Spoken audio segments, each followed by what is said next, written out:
Good morning. This is Pastor Jamie, and this is your Sunday morning wake-up call. I had this thought this week.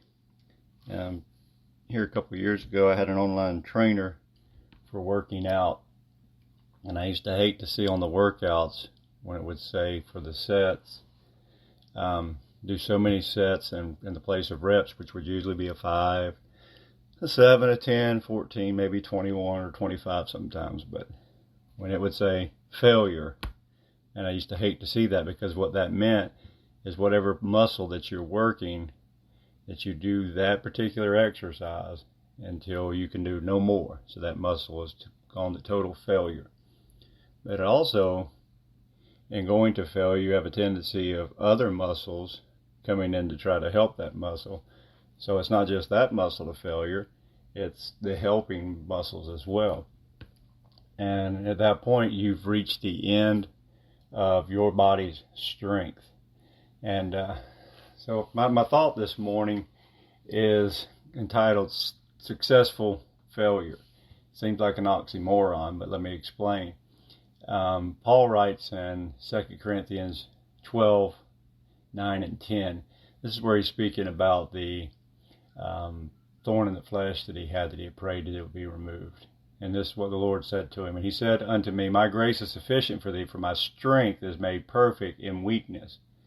Most gladly, therefore, I rather glory in my infirmities, that the power of Christ may rest upon me.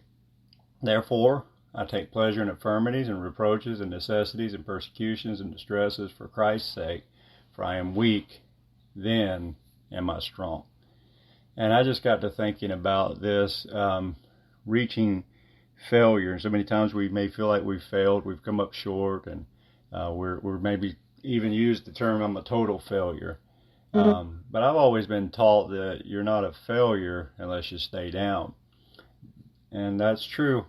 But also I looked at several men in the Bible. Peter is one that sticks out. We know that he failed God. He ran out and wept bitterly over that failure. But at the end of Peter, that he was filled with the Spirit, his life transformed, and obviously successful in what he did for the Lord. We look at Samson in the Old Testament, mighty man, powerful man, had all the strength in the world, but when it came time for him to take a stand, total failure. His eyes plucked out.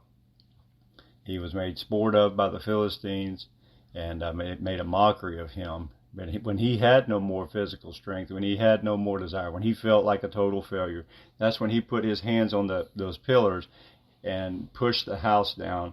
And in his death, he slew more Philistines than he did in his life. In his failure, he was successful. Why? Because these men reached the end of themselves, and they determined this, that God's strength is made perfect in our weakness.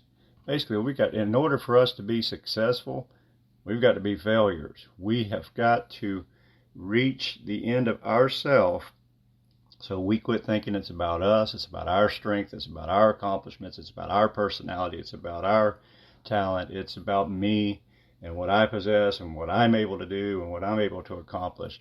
So you might feel like a failure today, but get up and let God's strength be made perfect in your weakness. I love you, and I hope that helps somebody today. Have a great day.